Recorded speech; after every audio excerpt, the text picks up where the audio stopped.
Hoy vamos a hablar sobre el tema es la actualización en nefritis lúpica. Con nefritis lúpica nos referimos en general al daño renal asociado a lupus eritematoso generalizado. Es una de las complicaciones más graves de la enfermedad y desde que se empezó a diagnosticar representa un reto terapéutico. Para hablar del tema, el día de hoy lo dividí en una introducción, es algo muy corto, la clasificación, qué ventajas tiene una sobre otra, los mecanismos de la enfermedad es un apartado corto, quisiera poder extenderme más en esto, pero se saldría del objetivo principal y del cuerpo del seminario, que es el tratamiento de la nefritis lúpica. Conclusiones de lo que veamos y perspectivas, ¿qué más podríamos hacer? ¿Por qué hablar de nefritis lúpica? Porque hasta el día de hoy, y me atrevo a decir esto basándome en que en el 2012 se publicaron 3 guías diferentes con esquemas diferentes de tratamiento para nefritis lúpica. Lo único que esto traduce es que las necesidades de tratamiento en nefritis lúpica todavía no están cubiertas. Entonces, por eso vale la pena revisar el tema. Se sabe que hasta 50% de los pacientes van a presentar datos de nefropatía lúpica en los primeros 10 años de la enfermedad. También se sabe que sin tratamiento inmunosupresor, la sobrevida a 5 años es de 17%, o sea, la mortalidad realmente es muy elevada. Y además, las recaídas, a pesar del tratamiento intensivo que se reciba, se presentan en 20 a 40% de los pacientes. Es una enfermedad en la que el tratamiento en muchas ocasiones para el médico y para el paciente resulta frustrante. Pero no todo es malo. La ciclofosfamida logró cambiar la historia natural de la enfermedad, siendo un parteaguas y modificando en mucho la mortalidad asociada a la patología. Dentro de la epidemiología tenemos que se presenta en un caso por cada 2.000 habitantes en la población general y la incidencia, así como la gravedad con la que se presenta la enfermedad, sí varía de acuerdo al grupo étnico. La mayor gravedad se presenta principalmente en pacientes africanos, pero específicamente en afroamericanos, y los hispanos también representan grupos que son muy complicados para tratar, para inducir la remisión y para lograr lo que se quiere. Dentro de la clasificación tenemos que recordar que hasta el día de hoy el gold standard para el diagnóstico es la biopsia renal. Esto no significa que si nosotros tenemos a alguien que tiene datos duros de nefropatía lúpica y no tenemos posibilidad de hacer una biopsia, no lo tratemos si no tenemos la biopsia. Sí se debe iniciar el tratamiento, pero la biopsia definitivamente es un indicador pronóstico para nosotros poder guiar la terapia. La primera clasificación se hizo en 1974 por la OMS y después tuvo una modificación en el 82. ¿Qué pasaba con esta clasificación? Bueno, pasaba que la reproducibilidad entre los observadores era poca. Era muy difícil que si yo veía la biopsia como patólogo y la veía el otro patólogo en otro lado, tuviéramos las mismas conclusiones. Además de que a esta clasificación se le tenía que agregar el índice de cronicidad y de actividad, lo cual lo hacía una clasificación poco práctica. ¿Qué pasa en el 2003? Bueno, hacen una clasificación en la cual se basan en diferencias cualitativas y cuantitativas de las lesiones glomerulares. Esto quiere decir que en un solo lugar tenemos una clasificación que nos aporta actividad y cronicidad. Además, es reproducible entre los observadores y nos da información relevante para pronóstico en el mismo momento, sin tener que agregarle nada más a esa clasificación. Por lo cual nos quedamos con una clasificación de 2003 en la cual hay nefropatía clase 1 a clase 6, teniendo que las clases 1 y 2, digamos que son las menos agresivas, las clases 3 a 5 son las que en general se presentan con más agresividad, y la clase 6 es un momento en el que podemos hacer poco por los pacientes y tenemos que prepararlos para terapia de sustitución de la función renal. Los mecanismos de la enfermedad en general son manifestaciones de vasculitis crónica autoinmune. ¿Qué pasa en la nefritis lúpica? Se dice que hay 4 mecanismos principales. Uno de ellos está mediado por el hecho de que el DNA circulante tiene gran afinidad por la colágena. Entonces este DNA circulante se deposita en la membrana basal. Entonces, al depositarse el DNA circulante en la colágena de la membrana basal, se forman complejos DNA-anti-DNA in situ. Además de esto, hay depósito de complejos inmunes DNA-anti-DNA circulantes, y entonces esto causa que haya activación de complemento intrarrenal, por lo tanto amplificación de la respuesta inmune, y esto causando daño renal. También se dice que hasta el 50% de los pacientes con lupus y con nefritis lúpica hay presencia de anticuerpos antifosfolípido, que puede ser otro de los mecanismos que median la lesión. De manera arbitraria, se ha tratado de dividir a la patogénesis de la nefritis lúpica en tres partes. La primera es el desarrollo de autoinmunidad sistémica. Esto es la presencia de lupus eritematoso generalizado. Hay autoinmunidad sistémica con todo lo que esto conlleva. Posteriormente, se presenta una lesión renal aguda con depósito de complejos inmunes a nivel glomerular, es lo que les decía, activación de complemento quimiotaxis y activación de leucocitos a nivel glomerular, amplificación de esta misma respuesta y lesión renal directa, lo cual tiene como desenlace la apoptosis intrarrenal y inicio de autoinmunidad renal específica, teniendo como resultado en una etapa final insuficiencia renal crónica mediada por fibrosis. ¿En qué etapas podemos nosotros iniciar hacer algo de tratamiento? En la etapa 1 y en la etapa 2. Por tratar de hacer una división, es un poco arbitraria. Pero estos son los momentos en los que nosotros podemos hacer algo para tratar de frenar un poco la progresión de la enfermedad. Ahora bien, para entrar de lleno al tema del seminario, para hablar de tratamiento de la nefritis lúpica, sí nos tenemos que regresar un poco al inicio, cuando se empezó a describir la nefritis lúpica. ¿Qué pasaba? En 1950 y 1960 la mortalidad era muy elevada, de 70 a 80%. ¿Qué pasa en los 70s? Steinberg y Stanford, ellos empiezan a tratar la nefritis lúpica con citotóxicos, principalmente ciclofosfamida y azatioprina, teniendo mejoría en la mortalidad. Stanford hace un ensayo en el que compara uno contra otro, teniendo resultados significativamente mejores con ciclofosfamida, y el primer seguimiento que se hace a un poco más de tiempo de la inducción es a 6 meses. En 1978 el grupo de Donald reporta una mejoría del 84% de los pacientes, de la nefropatía lúpica con tratamiento con ciclofosfamida. El trabajo más largo y más importante se publica en 1986 de Austin. Ellos hacen un seguimiento a 7 años, comparan varios citotóxicos y a partir de esto se queda la ciclofosfamida como prototipo para tratamiento de la nefritis lúpica. Esto reduciendo la mortalidad de 70% en los 60s a menos de 10% actualmente. Entonces tenemos efectivamente, a partir de este momento tenemos un tratamiento que es efectivo, que además mantiene a los pacientes en remisión y funciona para nefritis lúpica. Pero al lado de esto, ¿qué tenemos? Tenemos muchos efectos adversos que para la población que tratamos, que en general son mujeres jóvenes, mujeres en edad fértil, estos efectos adversos generalmente pues son indeseables, no quisiéramos esto. Entonces tenemos que la menopausia prematura se presenta hasta en 56% de los pacientes que reciben ciclofosfamida, siendo esto lo que nos preocupa en esta población, pero lo demás no es de menospreciarse, y más asociándose a que todos los tratamientos o los regímenes con ciclofosfamida van acompañados de glucocorticoides sistémicos. Entonces esto pues no es de sorprender, y además no es para no tomarlo en cuenta, siempre debemos tenerlo en cuenta.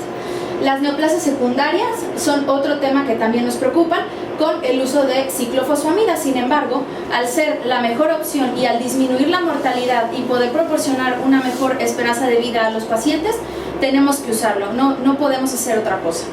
Entonces, esto es lo que pasa y esto es lo que sigue pasando durante mucho tiempo. Hasta hace algún tiempo, si los pacientes tenían una enfermedad leve, moderada, grave, el tratamiento era ciclofosfamida intravenosa. Fueran adultos, fueran niños, el tratamiento era con ciclofosfamida intravenosa. Si ya habían recibido ciclofosfamida y además tenían una recaída de la enfermedad y habían tenido efectos adversos graves, no graves, el tratamiento pues también era con ciclofosfamida. Y si los trataba un nefrólogo o un reumatólogo, también el tratamiento era con ciclofosfamida. El abordaje no era diferente. ¿Qué se espera con esto? ¿O a qué voy diciéndoles todo esto? Necesitábamos un tratamiento, o lo seguimos necesitando, que tenga los mismos efectos con menor toxicidad. Y eso es lo que ha pasado en los últimos 10 a 14 años. Por ahí del 2000 empiezan a existir diferencias en el tratamiento. La principal diferencia, o bueno, una de ellas, es que el tratamiento se divide ya en dos fases, una fase de inducción y una fase de mantenimiento. En esta fase de inducción conocemos bien que la ciclofosfamida funciona, sí funciona, sí, los pacientes mejora la mortalidad, los pacientes se quedan en remisión, pero como les decía, hay efectos adversos que no son del todo inocuos. Entonces, en esta parte del seminario, mi objetivo será ver si realmente la inducción con ciclofosfamida y micofenolato es igual o es equipotente. ¿Qué hay del tratamiento de mantenimiento? Antes el tratamiento de mantenimiento también se llevaba a cabo con ciclofosfamida. Después de esto, hay quienes empiezan a proponer el tratamiento con azatioprina, el de mantenimiento, y finalmente el objetivo de esto es ver si micofenolato es superior a azatioprina para el tratamiento de mantenimiento. Obviamente todo esto acompañado de glucocorticoides en todos los casos, y en el tratamiento de mantenimiento de hidroxicloroquina por los beneficios que ha mostrado para disminuir la tasa de recaídas. Empecemos con el tratamiento de inducción. Como les decía, la inducción puede ser, en un principio fue con ciclofosfamida todo el tiempo, con dosis diferente dependiendo de la corriente. ACR recomendaba una dosis mayor de ciclofosfamida y Eurolupus recomienda minibolos, que les llaman, para el tratamiento. Esto ya se vio, esto ya está visto, ya está en las guías, ya se tiene buena evidencia de que el tratamiento con ciclofosfamida en dosis pequeñas sí funciona en los pacientes. Entonces, sin embargo, esto solamente se tiene en pacientes que son de la corriente de Eurolupus, que en general son caucásicos, es otra población, no se puede siempre extrapolar todo. Entonces ACR sigue recomendando dosis un poco mayores de ciclofosfamida. Pero bueno, veamos qué ha pasado con micofenolato. El primer trabajo que se hace o que se publica fue en el 2000, fue el grupo de Chan. Él propone un trabajo en el que se aleatorizan 42 pacientes para recibir micofenolato de mofetilo 2 gramos al día o ciclofosfamida vía oral 2.5 miligramos, todo esto acompañado de prednisona con un seguimiento a 12 meses. Su desenlace primario es la remisión completa y el secundario es la remisión parcial, y ver qué pasa con los efectos adversos. Al tener los resultados, él obtiene que la remisión completa se alcanzó en 81% de los pacientes con micofenolato, y la remisión parcial es 76% de los pacientes con ciclofosfamida. La remisión completa. La remisión parcial se obtiene en el mismo porcentaje en ambos grupos, y las recaídas se presentan en 15% de los pacientes con micofenolato y en 11% de los pacientes con ciclofosfamida. Ninguno de estos datos tiene diferencia estadísticamente significativa.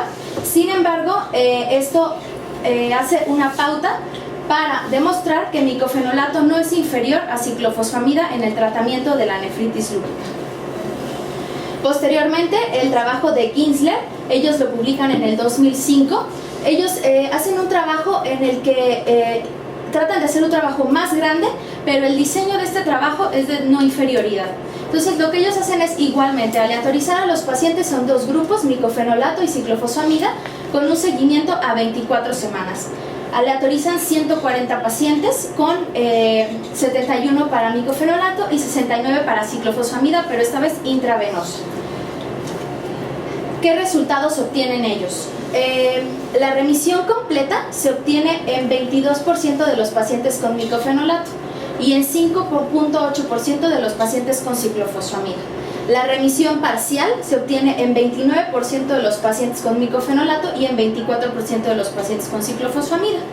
Entonces, con esto no solamente se logra demostrar la no inferioridad de micofenolato, sino también se demuestra algo de superioridad sobre la inducción con ciclofosfamida. ¿Qué pasa con los efectos adversos? Que es lo que les decía, que en general se trata de evitar. Se presentaron en el grupo de micofenolato 87 eventos de efectos adversos. La lista es enorme de los efectos adversos. El efecto adverso en general en los dos grupos fue cefalea, pero pues la cefalea en ambos, hasta en el placebo es el más común. Pero lo que llama la atención aquí, de lo que les he hablado, es de la amenorrea o bien la falla ovárica prematura. En el grupo de pacientes con micofenolato no se presentó en ninguno de los pacientes, y en el grupo de ciclofosfamida se presentó en 2 pacientes. Entonces, con esto nos quedamos que micofenolato es un medicamento seguro que induce la remisión, pero con el diseño de este estudio no podemos dar conclusiones completas. Por lo que se realiza el estudio ALMS. Este fue un ensayo multicéntrico en el que se aleatorizaron pacientes con nefritis lúpica clase 3 y 4, 184 pacientes para micofenolato y 180 pacientes para ciclofosfamida. Esto acompañado de prednisona con un seguimiento también a 24 semanas. Los desenlaces fueron disminución de la relación proteinuria creatinina urinaria y estabilización o disminución de la creatinina sérica. Es importante en este punto mencionar que para todos los ensayos que hay de nefritis lúpica, los desenlaces son muy heterogéneos. Unos toman unos criterios, otros toman otros, entonces es muy difícil hacer la comparación entre un trabajo y otro. Sin embargo, bueno, los resultados de este trabajo fueron que en todos los grupos, independientemente del grupo étnico, la remisión se alcanzó en 56% del grupo de micofenolato y 53% del grupo de ciclofosfamida. En ningún grupo hubo diferencia estadísticamente significativa. Sobre los efectos adversos, en los 2 grupos se presentó al menos un evento adverso no grave, y en este punto lo que es alarmante es la mortalidad con micofenolato. Se murieron 9 pacientes del grupo de micofenolato y 5 pacientes en el grupo de ciclofosfamida. De este estudio, ¿qué podemos concluir? Micofenolato no es superior a ciclofosfamida en la inducción a la remisión que nefritis lúpica. Es menos tóxico que ciclofosfamida, de acuerdo a lo que hemos visto anteriormente. Pero ¿qué pasó con la mortalidad en este trabajo? Cuando uno lee el trabajo, pues lo lees así, ¿no? Y lo ves con las tablas. Si uno se va al apéndice, lo que pasó en ese trabajo fue que la mortalidad de las 9 muertes que hubo en el grupo de micofenolato, 7 de estas se presentaron en un único centro en China, que fue el último centro que se unió al estudio. Entonces, en lo personal, yo esta mortalidad la tomaba con reserva, porque algo pudo haber pasado en ese centro que no lo sabemos, probablemente quien lo hizo sepa qué pasó, pero sí lo tomaba con reserva, porque esta mortalidad no coincide con la mortalidad que se han visto en otros trabajos. ¿Qué pasa con el tratamiento de mantenimiento? Micofenolato versus azatioprina. ¿Cuál es más seguro? ¿Cuál conviene más? El primer trabajo que se hizo fue el trabajo de Contreras. Él lo que hace es hacer una inducción con el régimen, el estándar de los Institutos Nacionales de Salud, y posteriormente aleatoriza a los pacientes para recibir ciclofosfamida, azatioprina o micofenolato, más prednisona a dosis de 0.5 miligramos por kilo de peso ideal. Lo sigue por 1 a 3 años. Es un estudio muy pequeño en el que la intención era aleatorizar 20 pacientes de cada grupo. Sin embargo, ya después de la aleatorización se dan cuenta que uno de los pacientes del grupo de azatioprina había recibido tratamiento previo, por lo que lo tienen que excluir del estudio. En este trabajo es importante que veamos las características. A pesar de que es un trabajo, les digo, muy pequeño, ellos tienen una población que es muy complicada de tratar y de mantener en remisión, que son afroamericanos e hispanos. Entonces, teniendo esta población y buscando resultados en esta población, el estudio suena muy prometedor. Ellos obtienen como resultados que, al comparar micofenolato con ciclofosfamida para el tratamiento a largo plazo, micofenolato es superior a ciclofosfamida. Pasa lo mismo con azatioprina, valorando el tiempo libre de falla renal y la mortalidad. el tiempo libre de recaída pasa algo muy parecido.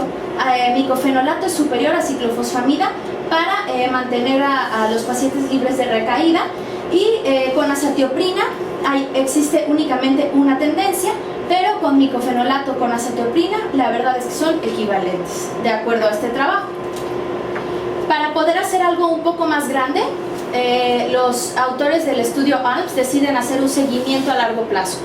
De los 227 pacientes en los que ellos obtuvieron remisión, ya fuera con cualquiera de los dos esquemas que utilizaron, ellos a estos pacientes los realeatorizan para recibir tratamiento de mantenimiento con micofenolato y con azatioprina.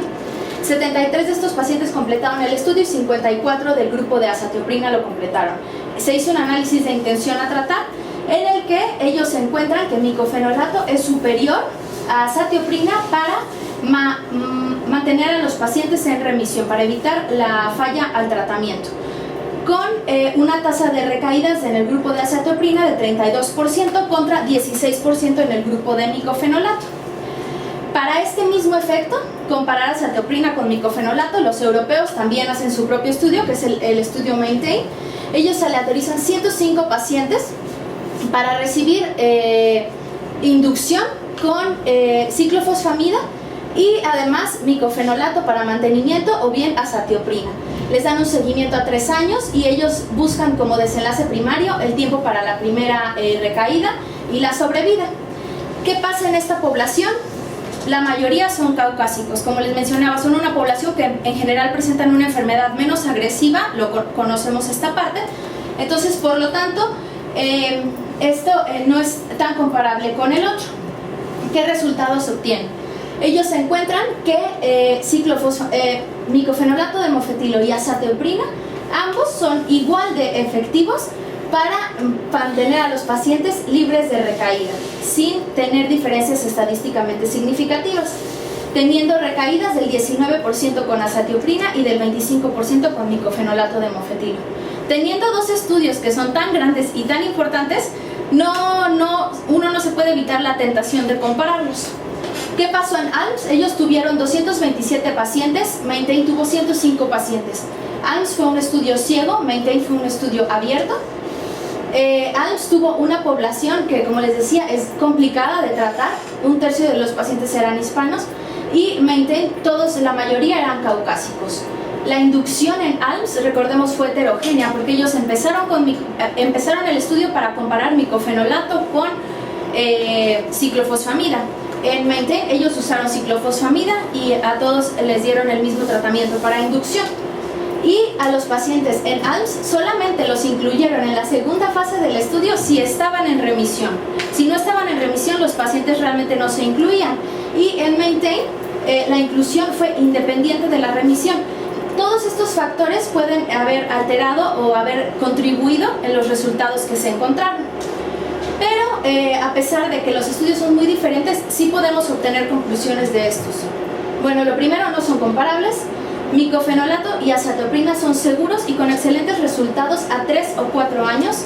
El tratamiento en general es bien tolerado por los pacientes, y en pacientes embarazadas o que planean un embarazo siempre debemos tener presente que azatioprina es el tratamiento de elección, porque micofenolato está completamente contraindicado durante el embarazo.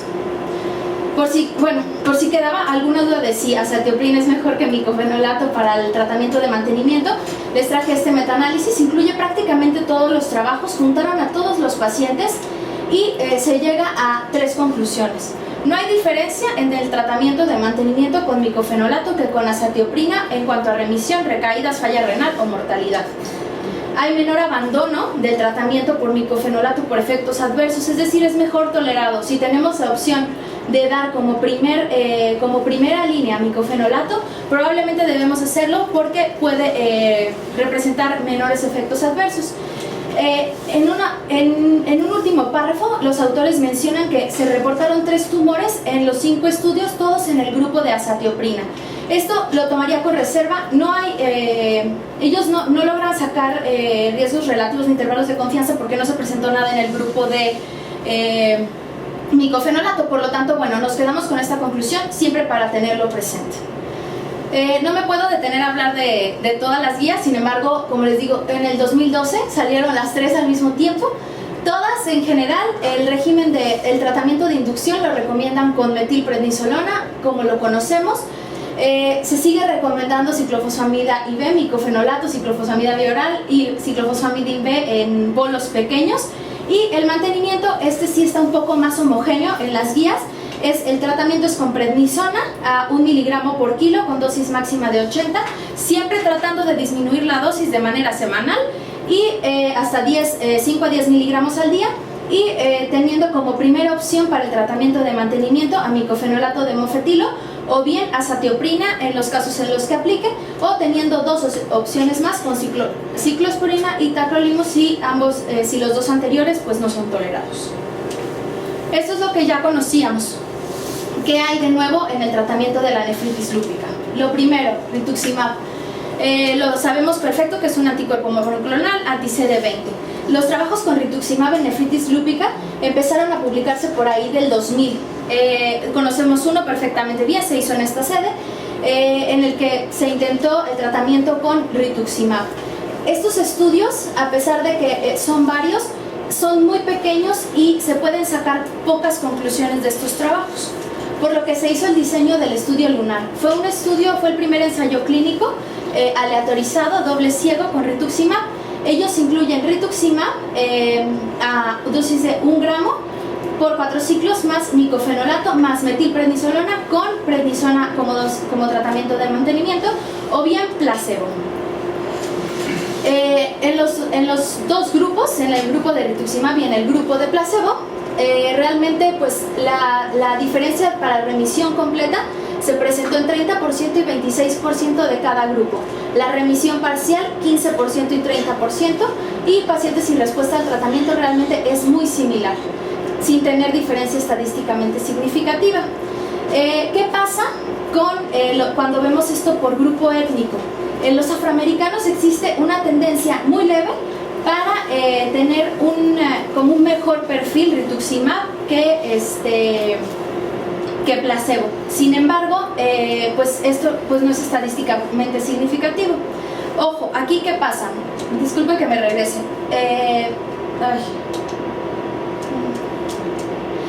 En este trabajo, a los pacientes para inducirlos les dan dosis completas de micofenolato de mofetilo. A los 2 grupos, ambos grupos, al que le dan rituximab y al que se le da placebo.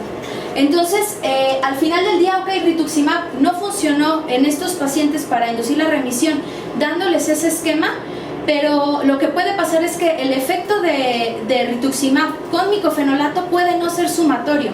Si tenemos ya que micofenolato induce la remisión en un muy buen porcentaje de pacientes y que tiene un muy buen perfil, el efecto de rituximab puede no ser sumatorio. Sin embargo, en este ensayo clínico no se logra demostrar superioridad de rituximab.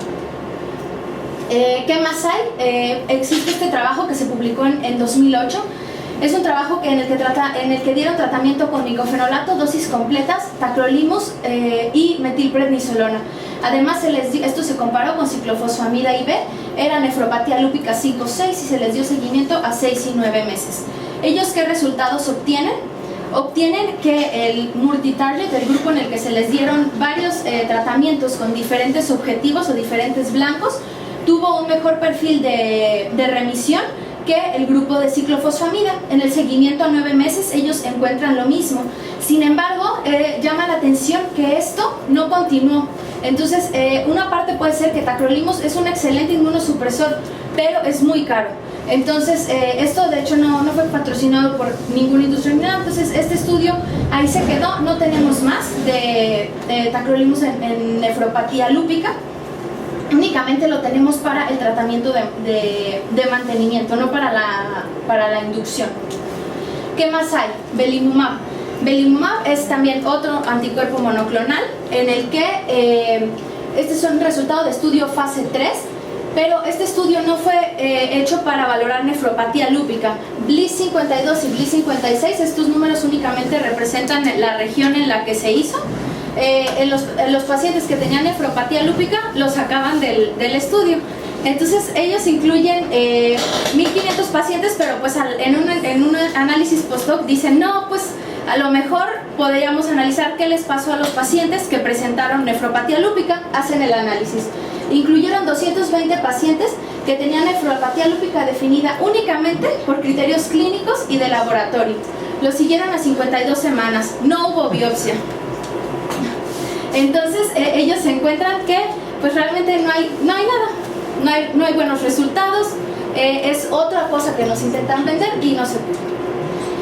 El último trabajo que les traigo de algo nuevo, este trabajo se terminó en marzo de 2014, es la Laquinimod. Es un inmunosupresor que está ya aprobado para el tratamiento de esclerosis múltiple. El estudio para el tratamiento de esclerosis múltiple fue un estudio enorme, fueron 2.500 pacientes. Los efectos adversos que se presentaron realmente se presentaron en una minoría de los pacientes, por lo tanto es por lo que deciden hacer esto en nefritis lúpica. No está el trabajo publicado todavía, sin embargo, obviamente, Teva, que es quien patrocina el estudio, está soltando información y dices que ellos encontraron 62% de remisión completa con un seguimiento a 24 semanas contra 50% al compararlo con dosis completas de micofenolato de mofetilo. Les digo, no hay nada, es lo que ellos están tratando de soltar para que en un momento haga hacer el boom, ¿no? Pero en nefritis lúpica no todo es inmunosupresión, no todo es darles inmunosupresores, no todo es eso. Tenemos que tener en cuenta 3 escenarios más. El primero es el uso de hidroxicloroquina para, ya que existen 2 trabajos que son los más importantes, uno es del estudio, ambos son del estudio Lumina, en el que el uso de hidroxicloroquina en pacientes con nefritis lúpica se asoció con menor riesgo de desarrollar nuevo daño. Y el otro es el uso de hidroxicloroquina asociado a un factor protector para desarrollo de daño renal. Por lo que todos los pacientes con nefropatía lúpica deben recibir tratamiento con hidroxicloroquina. Además, es importante, la hidroxicloroquina es un fármaco que es seguro en el embarazo y además en el embarazo, siendo una entidad en la que se presentan mayores recaídas de nefropatía lúpica, las pacientes pueden seguir recibiéndolo sin ningún problema. Les decía, además la nefropatía lúpica es una entidad en la que el riesgo cardiovascular está aumentado, por lo que se deben de implementar estrategias de renoprotección para conservar la función renal. ¿Cómo hacemos esto? Controlando la hipertensión, la dislipidemia, la proteinuria y así evitando la enfermedad renal crónica. Con estos 2 objetivos, el primero del que voy a hablar es el control de la presión arterial. Existen trabajos en el que se evalúa el control de la presión arterial en pacientes con nefropatía crónica no diabética. Entonces aquí la duda siempre es si se va a usar un inhibidor de la enzima convertidora de angiotensina o un antagonista de los receptores, o bien se va a bloquear todo el eje. El uso de IECA con ARA realmente son equipotentes. El deterioro de la función renal se disminuye de manera muy similar, la proteinuria también disminuye, por lo tanto ambos son buenas opciones. ¿Qué pasó en el doble bloqueo? El doble bloqueo tuvo un efecto deleterio sobre la tasa de filtrado glomerular, aumentó el riesgo de hipercalemia y bueno, funcionó para la proteinuria, que puede ser uno de los efectos que se buscan, sin embargo no parece ser tan prometedor. Incluso con esto, la recomendación es que todos los pacientes con nefropatía lúpica deben tener tratamiento con un IECA o con un ARA con metas de presión arterial menores a 130-80. ¿Qué pasa con la dislipidemia? Les digo, sabemos perfecto que el lupus es una enfermedad con riesgo cardiovascular elevado por muchos factores, entre ellos aterosclerosis acelerada. Por lo que se hicieron 2 trabajos, el primero en el que dan atorvastatina con un seguimiento a 8 semanas, teniendo mejoría del perfil en los pacientes, y entonces se hace el estudio LAPS. Este es de la doctora Michelle Petri, quien al final del día, al final del estudio, la conclusión es que los pacientes no presentan mejoría incluso con el tratamiento con estatinas.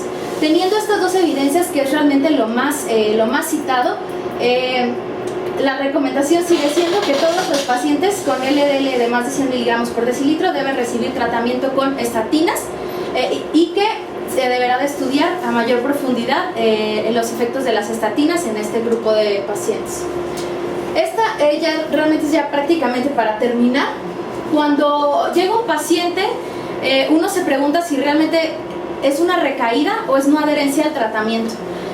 tenemos que tomar en cuenta que cuando tratamos a un paciente con nefropatía lúpica, en general tenemos enfrente a un paciente que es una mujer, es joven y tiene efectos deleterios, o sea, los efectos de los glucocorticoides sistémicos en general son indeseables, y los efectos de los otros medicamentos también. Entonces, muchas veces llegan pacientes que iban perfecto y decimos, bueno, es una recaída o es una adherencia. Siempre debemos de investigar esta parte. ¿Por qué? Porque tiene un factor pronóstico sobre la enfermedad. No es lo mismo que alguien tenga una recaída por suspensión del tratamiento que una recaída por actividad de la enfermedad. Las tasas de no adherencia al tratamiento en pacientes con lupus se han reportado que van desde 10 a 50% dependiendo del método utilizado para la medición.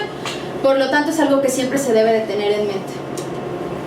Y bueno, para terminar, dentro de las conclusiones, tomando en cuenta que el objetivo del tratamiento de la nefritis lúpica es inducir la remisión, que los pacientes se mantengan en ese mismo estado, que no recaigan, conservar la función renal y además evitar los efectos tóxicos de la enfermedad, el tratamiento de la nefritis lúpica al día de hoy sigue siendo un reto terapéutico. Pero no todo es tragedia. La inducción con micofenolato es segura, tiene menos efectos adversos que la ciclofosfamida y se ha demostrado que se puede utilizar en gran parte de la población. El tratamiento a largo plazo con micofenolato de mofetilo y azathioprina es equiparable, teniendo en cuenta lo que les he mencionado ya muchas veces, puede sonar repetitivo, que en pacientes que están embarazadas el tratamiento de mantenimiento siempre debe de ser con azathioprina. El uso de rituximab en nefritis lúpica no ha mostrado ser efectivo en los ensayos clínicos. Ojo aquí, en palabras de uno de los que más ha hecho de nefropatía lúpica, que es el doctor Munter Camasa, él dice, no sirven los ensayos clínicos, pero cuando se usa en la práctica clínica como un recurso, muchas veces que es considerado como algo heroico, como un recurso heroico, se ve que sí funciona. Entonces probablemente podamos hacer estudios con diferentes diseños en los que se pueda valorar la eficacia de rituximab en nefropatía lúpica. Se requieren ensayos clínicos controlados para conocer la utilidad de los nuevos agentes y las estrategias de renoprotección deben ser implementadas en todos los pacientes con nefritis lúpica. Dentro de las perspectivas, pues es necesaria todavía la colaboración continua de la investigación básica y clínica para el desarrollo de nuevos blancos terapéuticos. Y para finalizar, a manera de reflexión, creo que para tratar a un paciente con nefritis lúpica debemos ser creativos. No todos los esquemas van a servir para todos los pacientes. No es una receta de cocina y probablemente nunca exista tal, pero la única manera de encontrar soluciones es tener la mente abierta siempre para ver qué esquema es el mejor para los pacientes. Todos son dinámicos, hay que ver qué es lo que le funciona mejor a cada uno. Y bueno, también tenemos que buscar ser un poco más curiosos y ver cuáles son los agentes o nuevas cosas que no se han propuesto para el tratamiento de la enfermedad y que puedan aportar algo para los pacientes que la padecen. Bueno, la primera pregunta se la quería hacer yo, o más bien es un comentario y que venga la réplica. A mí me parece que esta cosa que usted cita de Munter Camasta, de que, bueno, ok, el rituximab en los ensayos clínicos parece que no sirve, pero tampoco sirve en los reportes de caso, tampoco sirve en las series de caso y tampoco sirve en ningún lado para lupus. Entonces, decir, bueno, pues hay que usarlo porque abusados, porque estamos hablando de $5,000, $7,000, que en México es muchísimo dinero. Y darle a la gente rituximab cuando no hay evidencia de que sirva, y eso, o sea, el estudio que nosotros hicimos justamente fue ese el propósito. El propósito es que venía una corriente de hay que darle rituximab a todos los lúpicos porque parece que es la cura. Entonces nosotros tratamos de hacer una evaluación que fue muy pequeñita y todo, pero fue de un gran peso porque sirvió para que muchos investigadores coincidieran con nosotros en que no tenía utilidad. Después ya viene este ensayo clínico que muestra que no hay ninguna utilidad. Y es como el belimumab. El belimumab igual no podemos gastar en un país tan miserable, tan pobre y en proceso de empobrecimiento y en proceso de desaparición del mapa. No podemos agarrar y gastar en un anticuerpo monoclonal para tratarle a la gente el eritema. O sea, eso está mal. Yo no sé qué opine, pero yo creo sí, bueno, lo que a mí me parece con rituximab es que efectivamente como lo puse en la tabla, los ensayos clínicos todos eran, no eran ensayos clínicos, eran reportes, ¿no? Entonces, todos eran estudios pequeños. Se hace este estudio, pero a mí me parece que con el diseño que se tiene, difícilmente íbamos a poder ver una diferencia, porque sabemos qué pasa con los pacientes con micofenolato. Ya les dimos micofenolato, ya sabemos que sí es un buen medicamento para inducir la remisión. Entonces a mí el estudio me parece, tiene un buen diseño. Éticamente no era posible dejarlo sin tratamiento, eso no se podía. Entonces para mí, la parte esta de que en los ensayos clínicos no se ha visto, y a eso voy, se está usando prácticamente, como lo dije, como un recurso heroico, ¿no?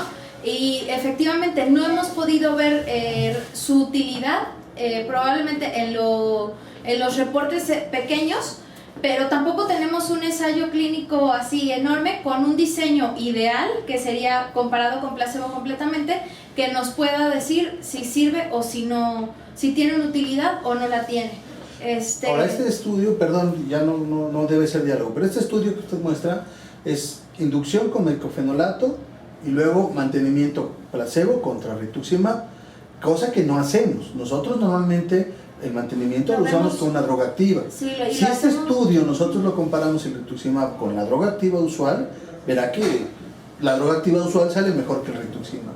Digo, está bien, yo lo entiendo, y esto es a partir de la lectura, pero hay que ver muchos ángulos, sí, claro, para tomar esta decisión.